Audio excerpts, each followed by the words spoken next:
Welcome to the Washington AI Network podcast. I'm Tammy Haddad, the founder of the Washington AI Network, where we bring together official Washington, D.C. insiders, and AI experts who are challenging, debating, and just trying to figure out the rules of the road for artificial intelligence. This AI revolution has been led by industry, and governments are trying to catch up. The conversation you're about to hear took place at the 25th anniversary celebration of the University of Virginia's Center for Politics. Many of you follow Larry Sabato's crystal ball. In this episode, you'll hear from two of the leading forces for fairness, safety, and security in the 2024 election. My guests are Jen Easterly, Director of the Cybersecurity and Infrastructure Security Agency, Georgia's Secretary of State, Brad Raffensperger, and Kyle Kondik, Managing Director of Larry Sabato's crystal ball.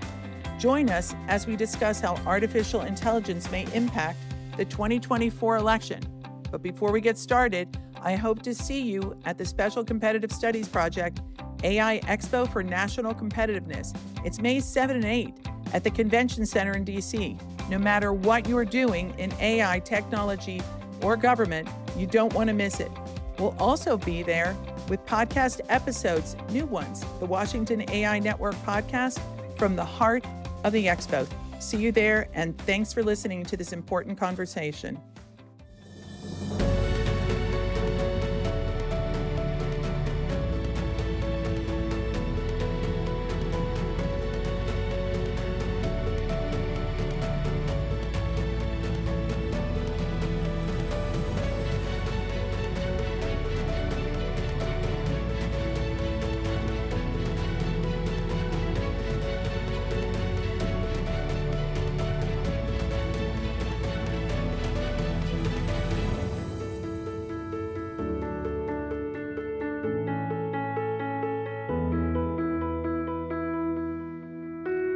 And now, from the University of Virginia Center for Politics.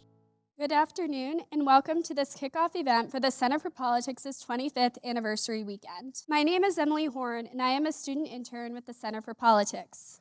Now it is my pleasure to introduce the moderator for today's panel, Tammy Haddad, President and CEO. Tammy is a media innovator whose Washington, D.C. company devises winning strategies for clients, including some of the world's top media companies, technology disruptors, innovative startups, and nonprofit organizations. She is the veteran television executive and executive producer with more than 25 years of experience for many landmark web, cable, and network programs, including The Today Show, The Late Show, and Larry King Live. She is the co-host of Bloomberg's Masters in Politics podcast, interviewing the biggest names in politics, media, and policy. A longtime Washington partner for HBO, she is a consultant on the HBO hit comedy series Veep and on HBO films, including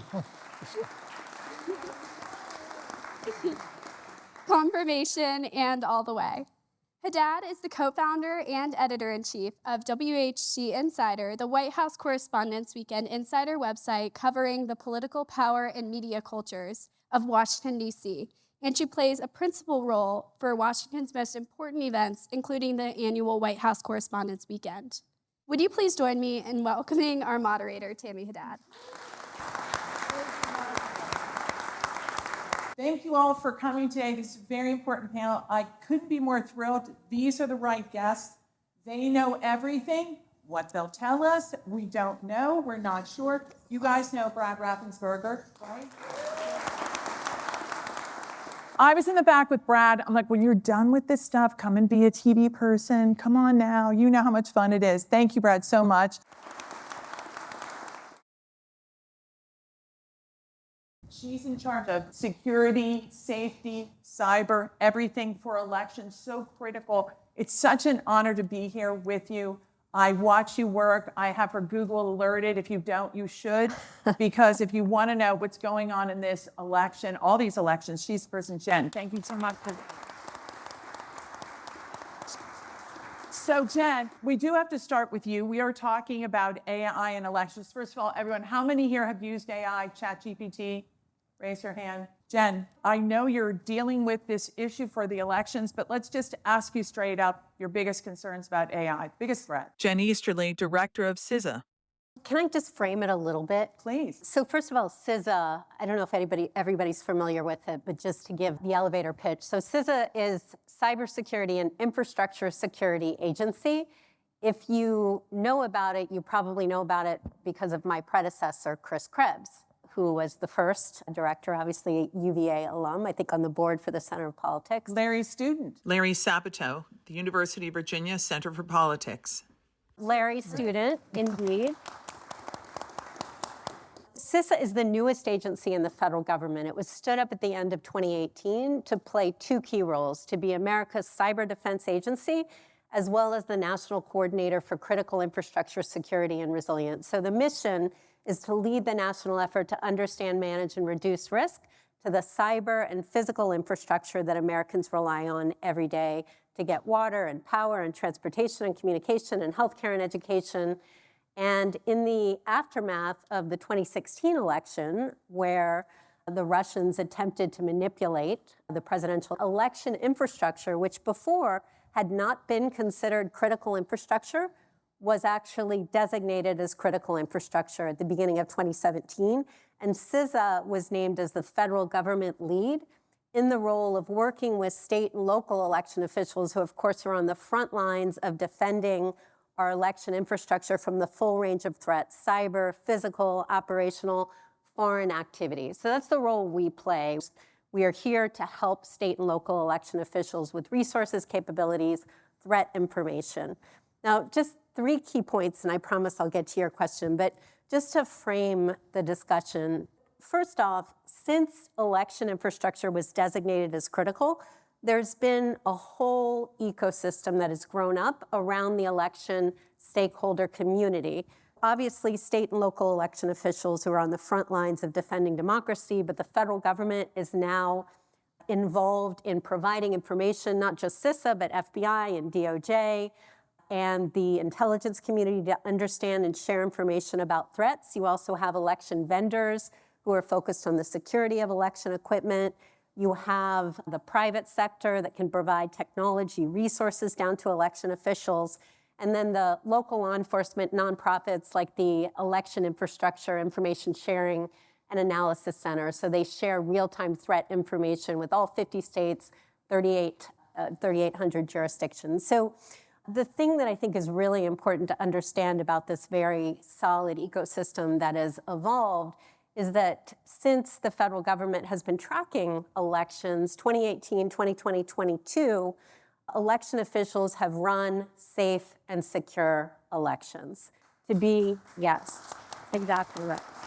And Secretary Raffensperger can talk at length about this, but to be clear, there is no evidence that any malicious actors altered, deleted, or changed any votes that had any material outcome on the election. Okay, this has been validated time and time again, including in multiple court challenges, and in places where it was close in the 2020 presidential election, there were paper ballots, which were counted and recounted. So I think it's just important to understand, and you'll hear from one of our election officials, that they work tirelessly, and they don't look at election infrastructure security as a partisan political issue. This is all about security. And I've had the privilege to work with election officials like Secretary Raffensperger, and I know how tirelessly they work to ensure that all of their citizens' votes are counted as cast. And that's why I have confidence, notwithstanding the threats. That's why I have confidence in the security and integrity of elections. And that's why the American people should have confidence in the security and integrity of elections, because of election officials like the Secretary and those across 8,800 jurisdictions. Point 1. I'll get quickly to the 2 and 3. That's a critical point, because point 1 is it's people that run elections. It's not AI taking over. Exactly. And it really is down to state and local election officials. So point 2, the threat is real. And as opposed to 2020, when we were very focused on cyber threats, now you've got cyber threats, you've got physical threats of harassment against election officials, which is really a horrible thing, as well as polling places. You have insider threats, and you have the very real threat of foreign activity, manipulation, interference, influence operations from China, from Russia, from Iran, and all of this accelerated by generative AI. So generative AI being capabilities that can create original text from pre-trained statistical models that use patterns using pre-existing text. So can create deepfakes, can create all sorts of fake calls, fake video. So that's a very real thing. But at the end of the day, I'll give you the top line assessment. AI will not fundamentally transform the threats to election infrastructure. Those threats exist. It will exacerbate and intensify them. And point three, it is up to all of us to ensure that we secure elections, whether it's state and local election officials, federal government, the private sector, election vendors, generative AI companies that need to show that they can validate when people are using AI in a deceptive way, in whether it's campaigning or whether it's for election voting processes. And then finally, what I always say, and I'm sure you'll hear this reinforced, if anybody does not have confidence in election infrastructure, not only should you vote, but be a poll worker, be an election observer, talk to your state and local election officials, because at the end of the day, they are the authoritative sources, they are the trusted subject matter experts, and they are the ones who can sit down and explain to you how elections work. There is a real threat, but it takes all of us to secure the elections, and I have confidence because of people like the Secretary. Brad, we got to come right to you. Georgia's Secretary of State, Brad Raffensperger. And How are you handling it? I know that you've got this legislation and you've been working since the last election. Take us through where you are on AI in elections and what you're recommending. first off, you have to understand that AI does keep you up at nights. In fact, Wall Street Journal had an article today about China, and their threat really is what they're trying to do is separate people. And you have right now a very polarized electorate, and what they're just trying to do is magnify the polarization to get us arguing with each other. So we understand that. But in Georgia, what we now have is photo ID for all forms of voting. First of all, we have a paper ballot for all forms of voting.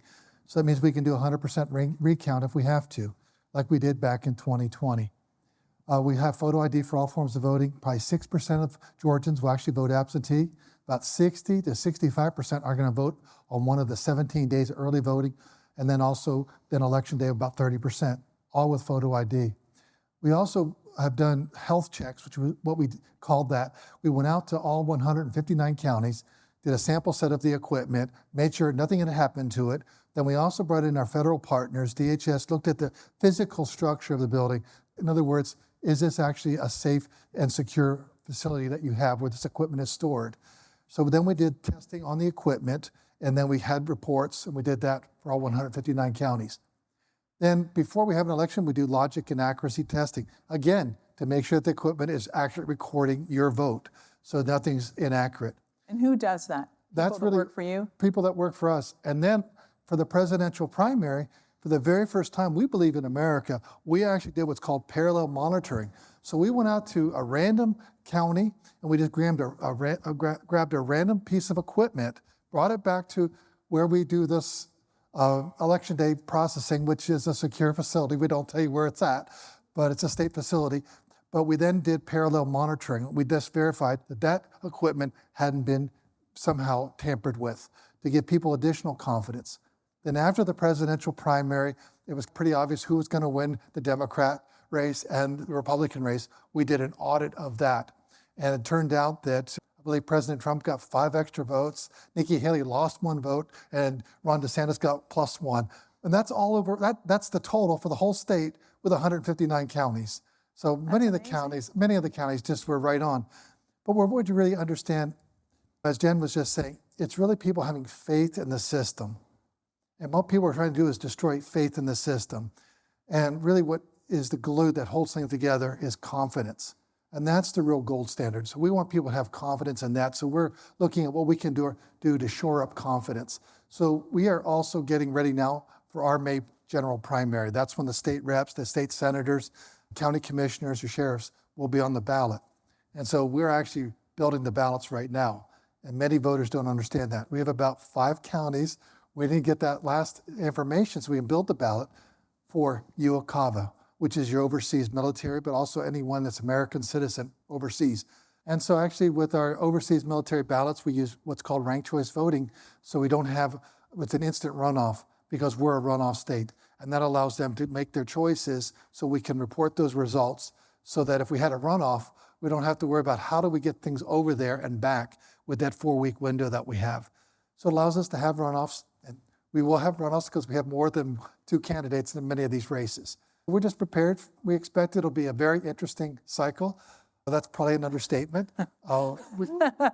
We understand that it's going to be very competitive, just like probably your state is. Maybe not so much, but we just know that people can trust the results. And we'd had recent polling, 79% of all Georgians trust the results that they have in Georgia. That's Georgia. I have to ask Kyle, what about the rest of the country? Because people are really worried about AI. Kyle Kondik, Managing Director of Larry Sabato's Crystal Ball. And look, we're also in a time where people are just so pessimistic about all of our big institutions in the United States. If you look, like Gallup has done long-term polling about people's confidence, and really the only kind of big institutions or categories in which people have a lot of faith, still in the military and small business as a general kind of thing. But if you look at Congress, the courts, big business, big tech companies, all sorts of things, it's like 25% level of confidence, or even far below Congress. I think it's 7, what used to be number one? FBI. I would imagine that is 25 years ago. I would imagine that's not the case now. Yeah. I don't know if they asked specifically about it. One of the things that I guess is just, I always think about with the sort of all the basically made up stuff that ends up out there because of AI or just because of other reasons, is that we're at a time where people like really distrust the other side. Like the Center for Politics has done polling on that. Others have done polling on that. And so I think there's probably like a lot of inclination to believe the worst, and you're going to get fed the worst. But sometimes it's real, sometimes it's bogus. And that's just, I just think it's one of the big problems in the country that we just have to grapple with, is just this lack of faith in so many things and the people that try to exploit it. Secretary Raffensperger mentioned the Chinese, and we think about the Russians hacking in and knowing that's the state of our country and really trying to do their part to make it worse. Jen, you testified and talked about the threat from China. Can you spend a little more time on that now? Yeah, sure. In terms of the things that I'm focused on, our top priority is election security. Just behind that, and there's a clear nexus here, is keeping the country safe from nations like China, which have showed a real propensity to burrowing deep into our critical infrastructure, not just to steal intellectual property and data, but now what we've seen over the past year is an intent to lie in wait in our critical infrastructure to prepare for disruption and destruction. And that is in the event of a major conflict in the Taiwan Strait. So this is a world where a war halfway across the planet could have real impacts on the lives of Americans here at home through the disruption of pipelines, the destruction of communication systems, the pollution of water systems, the takedown of power systems. And so we've been very focused on working with critical infrastructure to identify places where Chinese cyber actors have burrowed into our critical infrastructure and essentially hunting for them and eradicating them. So a lot of concern about where we could be in the next couple years if Xi does decide to reunify with Taiwan in a military way. And in the short term, we're very concerned about Chinese impact on our elections. We have seen it's been publicly out there in the intelligence community annual threat assessment, both in February as well as the publicly released version that looked at the 2022 midterms, that China is getting more involved in interference and influence. And so very concerned, again, about influence operations against disruption, destruction. So we are working to do everything we can with critical infrastructure to ensure that they are prepared, because it's really not a scenario where you can prevent bad things from happening. Like in elections, there's always something bad that's going to happen. Somebody forgets the key, there's a storm. But you have to be prepared for that disruption. You have to build resilience in so that you can deal with any sort of disruption and then be able to respond and recover effectively. So that's what we're doing, working with critical infrastructure. And Brad, didn't you have to deal with China was it in the 2020 elections or 22, specifically targeting Georgia? I believe so, but also I think someone said that I had a brother named Ron from worked with the Chinese, and no relation, same last name. Could you believe it? Yes. But I'm sure we'll have threat vectors from China, and we actually saw Fulton County, which is our largest county in the state of Georgia. They got hit with ransomware. Our IT director knew a few people and started asking some questions. And when he started not getting a straight answer, we immediately made sure we cut our voter rolls separated so they couldn't have access to our voter registration database. And it took probably about 4 to 6 weeks before they've got all the issues solved. We said, okay, you can reconnect now. Meanwhile, we're trying to run the presidential primary. But we want to make sure that our system is secure. So our IT team is really top notch, and they're on top of that. We also talk. Do you work with other states? We work with other states because we have the National Associations of Secretary of State. So we look at these national issues, global issues together, because we all have the same factors on that. It doesn't really favor any one party. All of us are concerned about it. So there's where we have a meeting of the mind. So we work together on those issues. I just think it's really important that we also internally, we have two-factor authentication, change your passcodes. And so we have, every week you're going to get pestered to do a little check to make sure you're not getting faked by these things. So it's a way to keep all of our employees on their toes. And it's not just our agency, it's all the other agencies that state government or federal government would have, because they're just looking for a way to worm their way into it, and then they have access. Yesterday, NBC News reported that a Chinese national was arrested for hacking the AI of Google. The FBI director said that Silicon Valley's getting their pockets picked. How are you guys going to deal with that? Jen? I just wanted to make a comment, because I love when people talk about two-factor authentication. And Does everyone use that? does everybody use Raise your MFA? hand if you use it.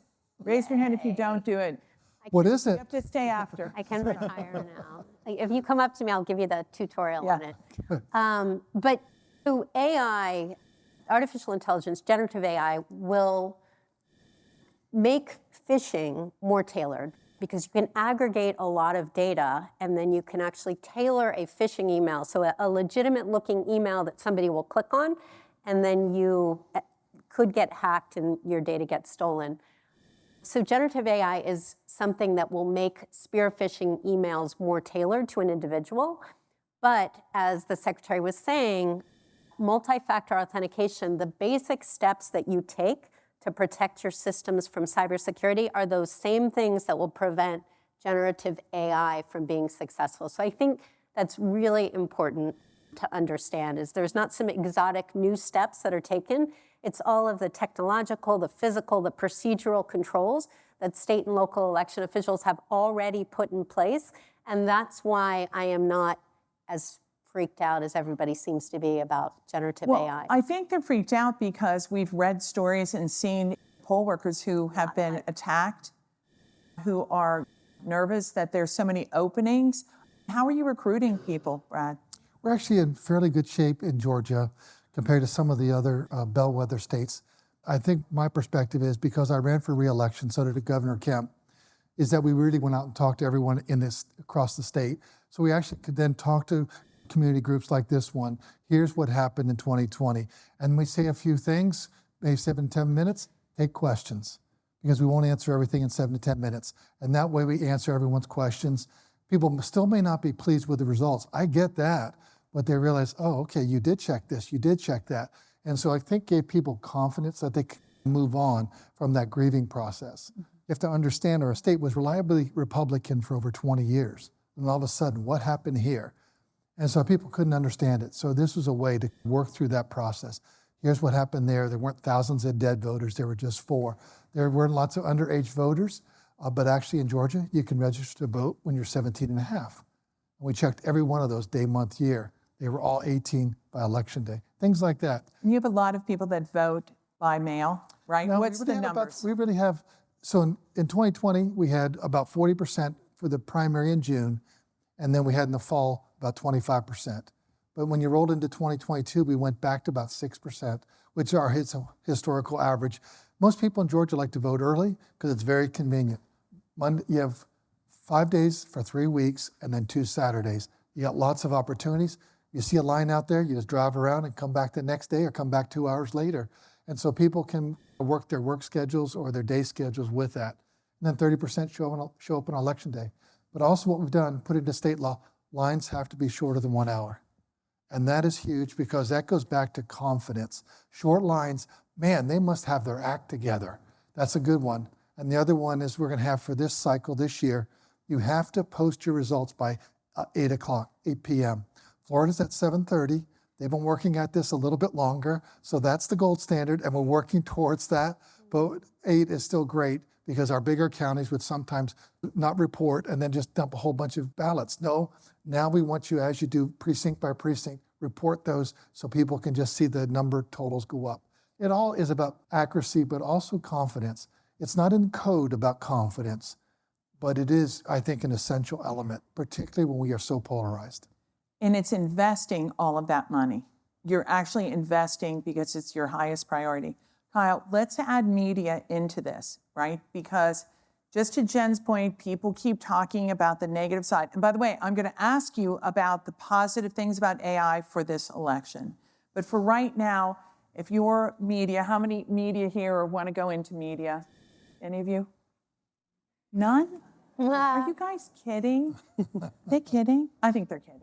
Okay, how as media do you cover all of this and ensure that you're giving people accurate information? You've got the feds, you've got the state officials, they're telling you how you're doing it, and then you're hearing from, maybe it's from China, maybe it's from Washington, maybe it's from No Labels, somebody that, oh, it's not exactly what you think. What do you do? Let me take a little detour here. Kyle Kondik, Managing Director of Larry Sabato's Crystal Ball. So there was just a big election elsewhere in the world recently. In Russia, it was a real nail-biter. I think Putin got 87%. Russia has a long history of basically bogus, rigged elections. And so this is a little over my head, but I read about it a little bit. And statistically, it's pretty easy to prove that election was rigged. You can look at basically that certain places had bogus made-up results. One of the things about US elections is that despite Donald Trump or anyone else might say, we don't have rigged elections in the United States. But what if we were to have a rigged election? What would it look like? And I think it would be very difficult to actually do it because a lot of people would immediately say, wow, these results seem strange in certain ways. And this not rigging the election, but results that look strange. So Right. I've been fortunate enough, it's been really cool to do this. The last couple of years, I've been working with CBS in their decision desk. And I've got access to all this great information that Edison Research puts together for the big news networks.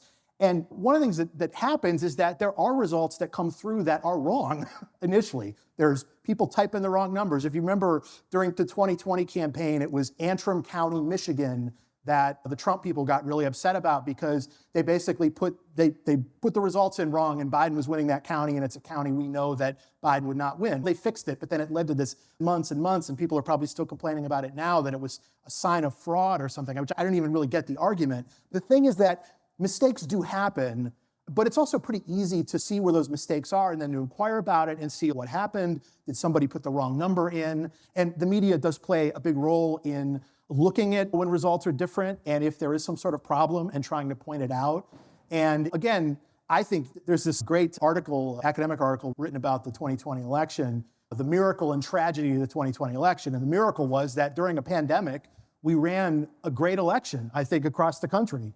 But unfortunately, there was so much distrust and misinformation about it. But it was quite a logistical undertaking. A lot of states going to mail-in ballots for the first time in bulk, and then that sort of has fallen away in certain places. But there usually are innocent explanations for things that seem funny. And if there were results that seemed way out of character for the way the country votes, I think people would be able to recognize it and be able to try to investigate it. I didn't know you were inside on CBS on the election coverage. Maybe if you have another minute to explain how decision desks work, because I don't think people really know. Yeah, so this is inside stuff, guys, right? The students should be writing this down. Yeah, when I said something about it on Twitter, and Natalie Jackson, who's a polling expert and is a scholar at the Center for Politics, it's like the first rule of the decision desk is that you don't talk about the decision desk. Or whatever. But so, I mean, we're getting a lot of the information is going in the New York Times website or whatever. There's a back-end system, and there are lots of statistical models. Frankly, some of the sort of models that were used in the past to try to project these elections, they don't quite work as well. Part of it is because of this intense polarization between vote method, which is new. It's a 2020 thing, particularly a state like Pennsylvania, for instance. Like, we know the mail-in ballots, which are a relatively new thing in Pennsylvania, they're going to be super Democratic. And then the election day vote is going to be more Republican-leaning than whatever the final result is. And so there's the sense I've gotten, even though I've been new to it just the past couple of years, is that it's a lot harder than it used to be able to really feel confident in the calls. And I'm fortunate at CBS, there's a real high bar for making sure that they're accurate and whatever. But yeah, it's a lot of fun to do, right. But it's a great responsibility. And frankly, I'm not the one who actually has to make the calls myself or whatever. The higher ups, the full-time people there do that. But that's an important piece of it. When I was political director of MSNBC and I had more awareness, because I'm more of a show person, right? You get the information in the show. And it was a surprise that these models were chosen in advance. And it's one of the biggest issues this year. You could be wrong. It's a reason why you're wrong sometimes. And the demographics, of course, change. Brad, you've been dealing with all of this for a long time. Expectation game, telling people's story. You're a great communicator. Okay, I'm going to turn to deep fakes, and I'm coming to you first. Are you worried about deep fakes? How are you guys handling that in Georgia? And what's your plan? Our plan. I don't mean deep fakes about you. I mean for the presidential race. No, we really lean a lot, because they have resources that we just don't have, to DHS and CISA. They just have additional capacities that we don't have. And then we look at what GEMA, which is our Georgia Emergency Management Association, which really agency, which also has very close ties. So those kind of people that just have a higher perspective, they can look over the horizon farther than us. But really the biggest concern we have is if it's so good, you may not even know that you've been faked out. So that is really the challenge. What I will say, though, going back to the election process and having a paper ballot, is you, the voter, you go ahead and make your selections. Then you have your ballot, you can look at it, did I get everything right? And once everything is right, whether it's hand-marked paper ballot or with a ballot marking device, then you put it on the scanner. And then the scanner goes ahead and records it, drops into the box. That's your ballot right in there. And if the race is so close, they can pull them out and they can do a 100% hand recount. If there's a QR code on it, doesn't matter. You just read the human readable text. Who did they vote for president? Who did they vote for this race? Whatever race it is. And that's what you can do in about 97, 98% of all ballots in America. See, the funny thing is, America is actually very good at running elections. Some people say they do the whole election in France, hand counting. That's good for them, but guess what? They have one race. Now they have 5 people, 7 people that run it, one race. Have you looked at how many different ballot styles we have in Georgia? I bet you Virginia's not too far. Sometimes for the May primary, we could have over 30,000 different ballot styles. We have 2,500 precincts. We have 180 state reps. We have 56 state senators. We have county commissioners with different districts. Then you have to figure out all those different ballot styles, over 30,000 different ballot styles. They have one in France. I think that's pretty easy to hand recount. So you think about that. So that's why it's very complicated, but it's decentralized. And that is the strength of the system. And every election director, every poll worker in America takes an oath. And I believe that when you take an oath to the Constitution of your state and the American Constitution, you have a duty to honor it. And I think people do that. I know the people in the military do. And they actually risk their life. That could be a blank check they just wrote when they take their oath of service. And so really that's the high bar that we want to set for everyone that's involved in the election process. And I've high confidence in Georgia and throughout the entire country. That's what they're going to do this cycle. And they'll be breaking your heart, perhaps, if you're on that side of the aisle. And the other one, you'll be doing cartwheels and handstands.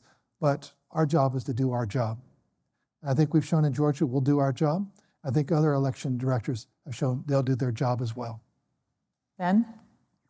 Just to pick up on a couple points about the decentralization, because I think it's really important. You talk about the elections and how you run them, the 159 counties and the various laws that are in place specific to Georgia. If you've seen one state's election, you've seen one state's election. There are different rules in place for every state, And that decentralization adds resilience to the process, but the rules may be different in terms of when the ballots are counted. And it just goes to the point that Kyle was also making about the importance of the media, because the media really has to be careful, particularly in a world of generative AI, not to amplify inaccurate information or things that our foreign adversaries are trying to do to stoke incitement and fear and chaos and panic. And so really important that the media focuses on amplifying the voices of the real experts, state and local election officials, and not feel like they have to rush to a decision, particularly if ballots are still being counted. So I think that's really important. You talked a little bit about physical security issues, and we also work with election officials to do security at first entry, assessments looking for physical security of polling places. We advise on things like the security of mailing, because we've seen fentanyl threats to mail. I just think, and you alluded to this, Brad, I just think election officials, I wore a uniform for 21 years, I was in the Army, and whenever you go in someplace and you're wearing your uniform, everybody thanks you for your service, which is wonderful, but at the end of the day, it's election officials that we should thank for their service, because they have been dealing with so much over the past 4 years, and many of them just quit because they couldn't deal with the threats to them and their families. But at the end of the day, these are folks that are not getting a lot of money and are doing it because it's the right thing to do, because they take an oath. And when you go to the polls, take the time to thank your folks who are working there, because they really are the front lines of defending democracy. I think that's incredibly important to recognize. And then just back to the AI piece, I think it's also important to talk about the generative AI companies. At the Munich Security Forum this year, over 20 of the generative AI companies that are building these capabilities signed up for a tech accord so that they can put rules and guardrails in place to prevent deceptive AI from being used to manipulate our elections. And so we really need to rely on them to ensure that they're authenticating content that's being delivered with their capabilities and labeled in a way that you can tell it was generated by AI. And so you can't have this fake content being manipulated without voters knowing. I think that's really important. What I get concerned about, and we've talked about this before, we've seen 4 decades of technology that never prioritized security. It was always about cool features, speed to market, driving down cost, and frankly, it's left us in a world where the internet is full of malware, software is full of vulnerabilities, social media is full of disinformation, and that's why we're very focused at CISA on working with generative AI companies to ensure that they're building capabilities that put security at the very top of priorities, because these capabilities are more powerful, more unpredictable, moving faster than any technology we've ever had. And frankly, we need to ensure that what is being created is safe and secure for use, not just for elections, but for all of our critical infrastructure that we rely on. Well, it's interesting because Sam Altman and OpenAI, they're the only ones that have really come forward and said that they're going to pull anything anytime their material will be abused. But Kyle, to you, the social media. So it sounds like you guys have the infrastructure to keep AI out of politics, for lack of a better way to say it. But then we have social media, right? And the socials have basically said, we're not going to step into politics, we're not going to moderate. So Kyle, how do you think that's going to work? Probably not. A friend of mine is in the fact-checking industry, and I was talking to her recently, and she was lamenting that they used to just basically get a lot more business from the social media companies because the social media companies were more concerned about fact-checking and accuracy, and they've decided to maybe take a little bit of a step back. And because the difficulty of any sort of content moderation is that you either do none or you do a lot, and it can be easy to just say, I'm just going to get out of this business. And I think it's just unfortunate that that's happening. And the other just thing about the media environment that we're in today is, of course, that every single person is a publisher, basically, and every single person needs to be a sophisticated news consumer, much more sophisticated than they used to be. And even for people who are professional news consumers, and it can still be difficult to sift through everything. And so I do think it seems like there probably needs to be some more federal regulation of this stuff, although you think about like the Federal Election Commission and its role, and unfortunately the FEC it's pretty easy to get around the FEC, or it's pretty easy to make the FEC deadlock and not really enforce things on advertising and whatnot. And the other thing is that if there's some sort of malicious behavior going on, one example is there was this bogus robocall in New Hampshire right before the New Hampshire primary. Of course, you remember Joe Biden was not actually on the ballot there, but it was this AI robocall that was supposedly Biden's voice, and he was basically telling people not to vote. After the fact, the authorities figured out who it was, but if you do something like that, a dirty trick right before an election, the authorities aren't necessarily going to be able to catch up, and you're not going to be able to turn back the clock on that actually getting out there. And so that to me is a big challenge here too. So please get your questions ready. We're going to come to the audience soon, and Glenn has a microphone somewhere. If you just, there you go. Okay, right there. But now we talked about all the negative, scary things, and now we're going to talk about the positive things and how you think, if you do think that AI is beneficial in elections and how we live our lives. Brad, do you want to go first? I haven't seen the benefit yet.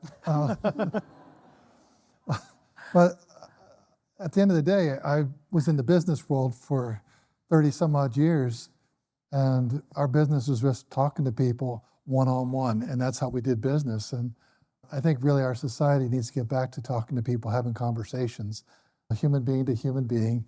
And when we have disagreements on policies, to be able to bring in someone, whatever their political stripe is, as long as they speak respectfully to the audience, likewise should be respectful to them.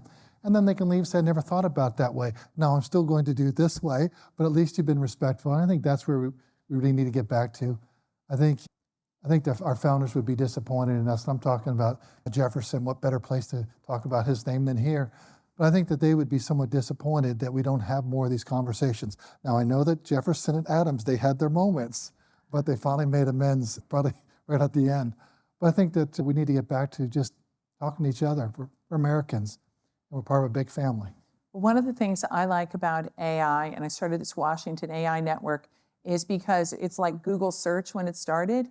You have more access to information immediately and curated specifically for what you're interested in. But just like anything else, you have to be careful. But exactly. Jen, you're the expert. What's the positive side?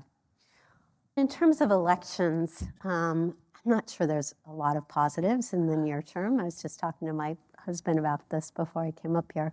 From a cybersecurity perspective, we think that there will be benefits in using AI to detect cyber threats faster, so that will be a good thing. But I continue to focus more on the threats and the risks because, quite frankly, these are the most powerful technologies of our century, maybe of all time. And as opposed to the most powerful technologies and weapons of the last century, nuclear weapons that were built and safeguarded by governments, these are all built by the private sector largely, who are incentivized to create profit for their shareholders. So the incentives are different in terms of how quickly these things are moving and how secure they are. And as we know, there's never been technology regulation on anything. Again, that's why malware, software, the internet, and there are about 34 states who have 50 separate bills around AI and putting guardrails around them. The federal government has been talking a lot about that. I hope the Congress moves forward and puts something in place so we don't just leave it to the states to do this. But at the end of the day, I think we all really need to be focused on what we can do from a security perspective, even as AI, of course, will do amazing things to cure diseases and to provide education and tutors and all of this. But at the end of the day, our job is to really ensure that we are securing these very powerful capabilities from misuse. I can see if you could name a candidate, right? And you took all the information about them, everything they've ever written, right? And put it in one of the AIs, right? And out would pop this person who you would ask him any question. What do you think about immigration? What do you think about this? It would all come out. I don't think that's necessarily a bad thing. That's not someone you vote for, but you could argue that it would be another way, to your point, to disinform. I'm looking at you, Brad, because I think that at Brad AI would be good, although you've already gone to every single county in Georgia. All right, who has the first question? Brad GPT. Brad GPT, yes. I feel like you're like that now because you've traveled so much. Thank you so much. Here we go, right here, this gentleman. If you don't mind standing and saying your name, it would be great. Hi, I'm Grant Tate. I'm a business person, consultant. One of the ways that we're using AI is for countering strategies and position papers. Given I've written a strategy, and then we use AI to say, please analyze this strategy, tell me the vulnerabilities and how I would compete with it. And so it strikes me the same thing. So my question is, how are we using AI to look at our own vulnerabilities? Jen? Yeah, so we absolutely are. As part of the, thanks for the question, as part of the President's AI executive order that was published last November, we were specifically asked to run a pilot. It's more from a technical perspective, but to look for vulnerabilities on infrastructure so that we can get ahead of threats. But just as we can look at it from a technical vulnerabilities perspective, we can look for vulnerabilities using that across all sorts of critical infrastructure from both a cyber perspective, but also from a physical perspective, and then from a documentation as well. So just to be clear, there is enormous promise in these capabilities, and they are incredibly exciting. Generative AI has captured the world's imagination, and rightfully, but I really believe that it is the job of leaders to be able to leverage the power of imagination, but also avoid the failure of imagination. And there is a lot of failure of imagination to be worried about here. But of course, there'll be some good. What's so interesting that even the AI experts are all surprised by what the other company came up with. You think the US will still be ahead on AI, right? You're not worried about China or anyone else creeping up really fast in the next year or so? No, I'm really not. And folks say we shouldn't regulate AI because it'll put us behind. And I think that is just a false argument. China is actually heavily regulating their AI. At the end of the day, we need to ensure that we have the right guardrails to protect these capabilities from being abused by nefarious actors. But that doesn't mean that it'll prevent innovation. There is such a thing as responsible innovation. And there is no country more innovative in the world than the United States of America. And nobody should bet against America when we're talking about innovation. But at the end of the day, we cannot, as we have for technology for 40 years, just allow these capabilities to be built without any security. Are there any regulators here? You need to get to work. Okay, who's next? Who has a question? Right behind you. Would stand up, please. Thanks. Yeah, I'm Robert Selinsky. I wanted to ask, what kind of guardrails are there for AI taking information from where it grabs the information to formulate its projections or its output? And I'm thinking about social media, how there's so much input out there that could be drawn by AI that's inaccurate, that's false, or generated as being the truth when in fact it's not. So what kind of guardrails are there to help ensure what we're getting out of AI is really factual? We don't know, right? There are no official guardrails. All of the controls that are put in place voluntarily. Many of these firms made commitments during meetings at the White House. Many of them made them as part of this tech accord at Munich. But there is no regulatory, no rules in place to say you must put these guardrails, either in terms of how you train for the capabilities, in terms of how you deliver those capabilities, in terms of the security you put around those capabilities. So you bring up a really great point. If you have garbage in, you will likely have garbage out. And so these capabilities do something called hallucinate, which you can ask them a question and they can give you information that sounds very accurate and it can be completely wrong. I like to call them frequently wrong, never in doubt. Yeah. And there's a real worry about these hallucinations when you're asking questions. It's probably one of the reasons why universities don't all use them, because it could be inaccurate information coming out. And again, we really need to focus on how we can put rules in place to prevent nefarious actors from using this, particularly in deceptive ways. Now, the EU just put in place their own set of regulations, the EU AI Act, which basically tiers the uses of AI. So if you're using it for medical purposes, you want to have the most stringent guardrails put around those capabilities rather than just using them for something that doesn't matter that much. And a lot of people criticize Europe for being very regulatory heavy, but I think in this particular case, it's actually important to look at what the Europeans are doing and to learn from the types of things that they're putting in place that we can actually incorporate into the legislation that hopefully the Congress will put together in the coming year. And really, everyone here should, if you have concerns, that's why you call your legislators. It matters.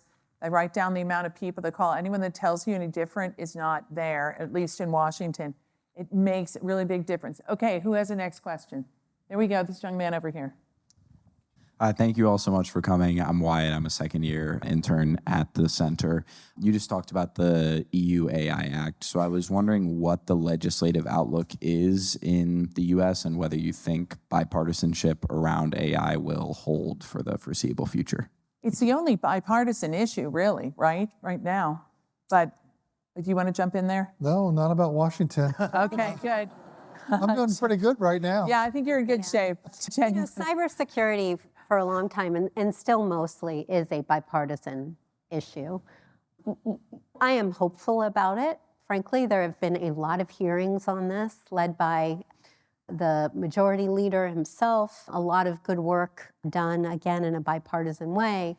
Whether they're actually able to get a bill through in this Congress, I wouldn't want to predict it with everything else going on, but I remain hopeful because that's who you are. Ever a diplomat. Ever a diplomat, that's for sure. Kyle, do you want to jump in on this? Sometimes what happens when a new issue emerges, and this is true throughout history, is that it takes some time for it to get partisanized. And I wonder if maybe we'll get to a point where AI does get more partisanized, which probably would be a bad thing. But maybe now is the time to strike because it is a new issue and maybe the different sides haven't quite figured out where their side's position on it may be. Now, of course, there's also just a kind of a populism against big tech that I think you could probably find on both sides. I think it's probably more prominent on the right at this particular point, and that'll play a role in how all this stuff evolves over time. Politics, as always. All right, who's next? There we go. I'm Jay Seasterly. My wife is sitting up there. I'm a veteran and dedicated public servant. Secretaries Raffensperger and Jen, I know that y'all were threatened, have been threatened, exposed to the risk of violence, and you're just two among thousands of officials across the country. It's my thesis that the information environment has been so contaminated, and that is really the driving force behind a lot of these threats. I know it didn't happen in this time, but you remember the man who went to Pizzagate, who came to DC with his M16 and was shocked to find that there was no child trafficking going on at the pizza shop. And I see AI as a force multiplier, if you will, for disinformation in that environment. What's the responsibility of elected officials, even though the information environment is largely controlled by private entities, social media, other corporations? What is the responsibility of public elected officials like the governor or the president or members of Congress to say, this is not right in real time to shut down these rumors? Because sticks and stones, right? But words actually can kill. Brad? I think that elected officials at all levels have a responsibility to be responsible. And so I think you really have to address that, but also then as it goes to like poll workers, people that don't have any type of security, I think that we really need to help them navigate through that.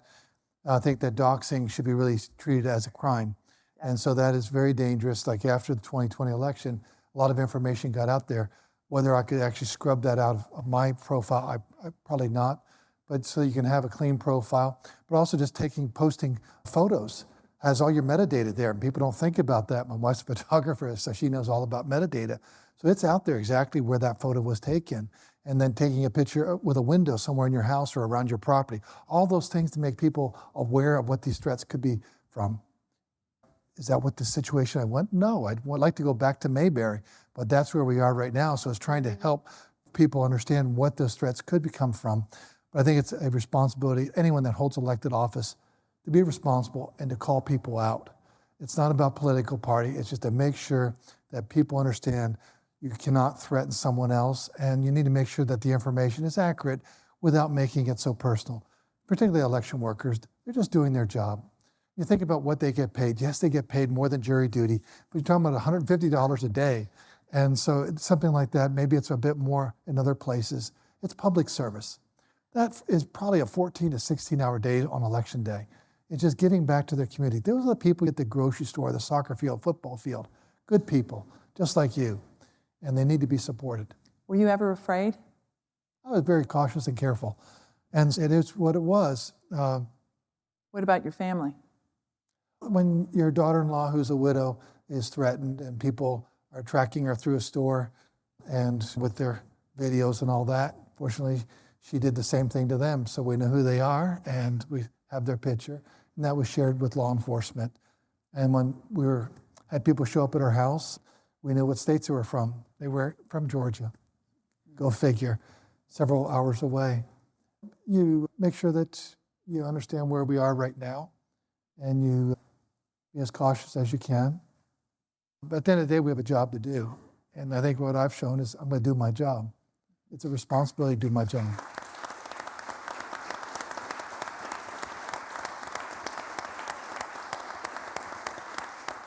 Do we have any more questions?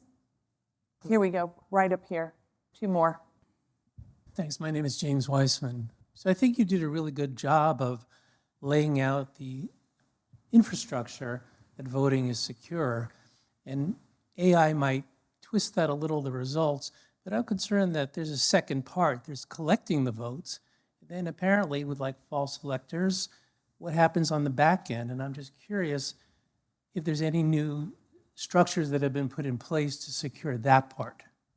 You're really talking about chain of custody. At each precinct that you have virtually across the entire country, but in Georgia, when the ballots are all collected at the precinct, first of all, they'll post the results on the door there so you can see exactly how the candidates did. Then that goes to the county, and then the county, all the ballots that are in the storage boxes goes in Georgia with law enforcement. So there's really a tandem there to make sure it does get to the county. So there's a chain of custody. And then you fill out the form, what you got, when you got it, from what precinct, so that you can follow that chain. Then those results that the county receives, then they collate that, verify any inaccuracies, report that to the state level. So we have chain of custody throughout the entire process. I think that goes to answer the first part of your question. But the thing is that when you show up to vote, we actually record who you are. Then we actually record who actually touched the machine. We use ballot marking devices. So let's say 1,000 people come in, we check off 1,000 names. Then we check with the ballot marking device that there was actually 1,000 ballots that were printed at this location. Then we actually look in the ballot box. You got 1,000 pieces of paper, whatever that number is, that all those numbers are lining up. And then we see what the county says they received. Oh, they got 1,000 ballots, check it off.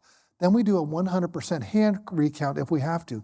But typically we'll run those through the scanners again, and we're using a 95% risk limit, which sounds like there's a 5% plus or minus error. No, anyone that has done statistics, it's actually it's less than 1% difference, delta, based on the sample size you've actually picked. And so I say all that is you could actually do a 100% hand recount. And we also allow both political parties and any independent observers to come watch the process.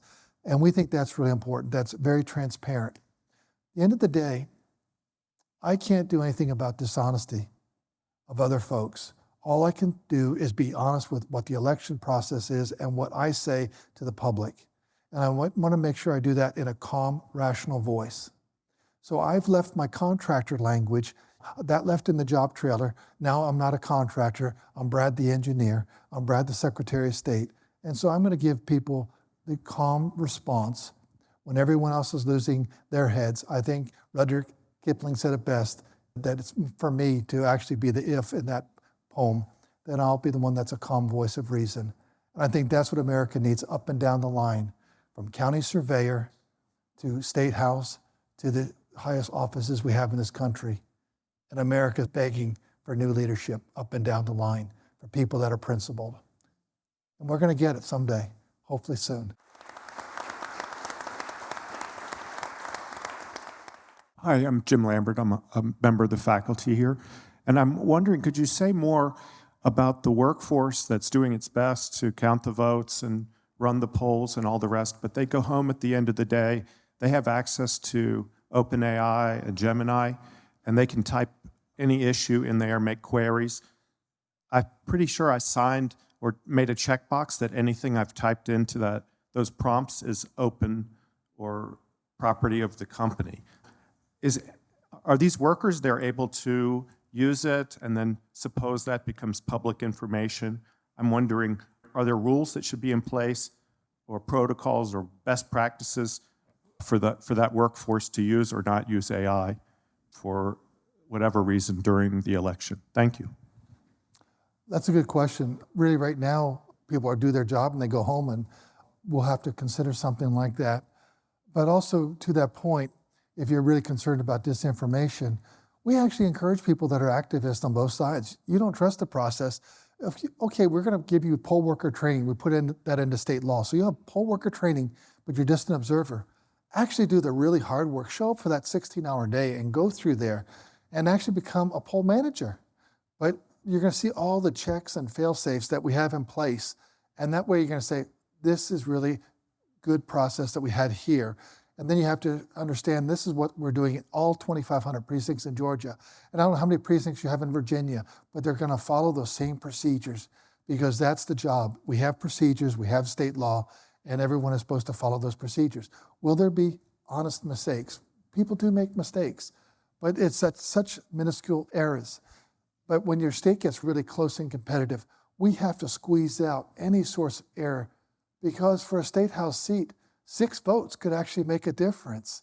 That's the kind of things we're trying to squeeze out. A presidential race out there in Arizona was about 10,000 vote difference. You got to make sure that you really squeeze out any kind of inaccuracy you could have so that people have high confidence in the results. But we can't control what outside forces say. We understand that. And some people have lots of Twitter followers or X followers and other social platforms that are out there. I think that's the other thing. You have to be more skeptical on social media, that people immediately buy everything they see, even very sophisticated people. If you see it twice, you believe it. Do you remember the whole Hillary is a lizard in 2016? And now like 50% of the stuff out there just really doesn't make any sense, but yet you look at it. I think it goes to the individual responsibility, not to, because social media is made for engagement, and what causes people to engage more than enragement.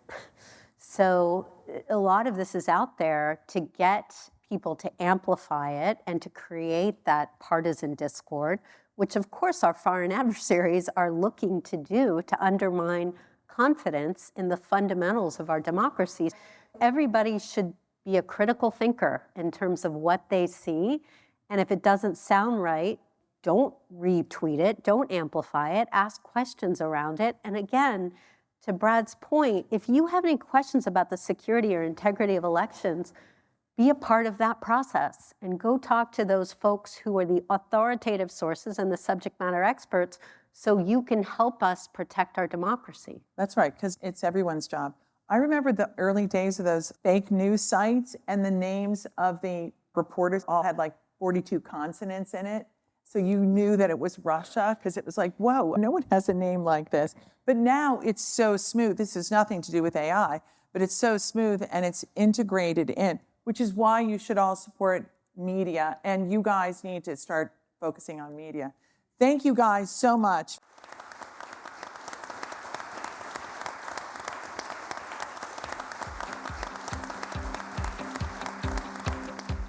Thank you for listening to the Washington AI Network podcast. Be sure to subscribe and join the conversation.